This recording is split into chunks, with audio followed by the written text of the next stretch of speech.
चीजी white sauce pasta बनवण्यासाठी इथे मी घेतलेला आहे 2 चमचे बटर आणि 1 चमचा तेल। बटर छान मेल्ट झालं की यात घालायचं 4 चमचे गव्हाचं पीठ आणि हे पीठ मंद गॅसवरती सोनेरी रंगाचं होईपर्यंत आपल्याला परतून घ्यायचं आहे। आणि त्यानंतर यामध्ये घालायचं आहे 3 कप गरम केलेलं दूध आणि दूध घालून आपल्याला याला छान उकळ काढून घ्यायची आहे।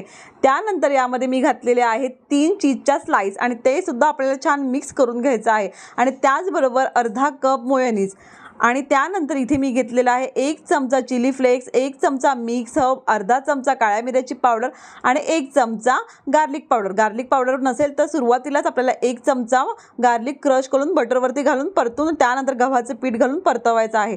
आपलं हे छान मिक्स करून झालेलं आहे आणि त्याचबरोबर आता आपल्याला घालायचं आहे चवीनुसार मीठ। आणि इथे आता मी घालणार आहे 3 कप छान बॉईल करून घेतलेला पास्ता आणि तो सुद्धा आपल्याला यामध्ये छान मिक्स करून घ्यायचा आहे। आणि त्याचबरोबर आपला गरमागरम चीजी व्हाईट सॉस पास्ता तयार।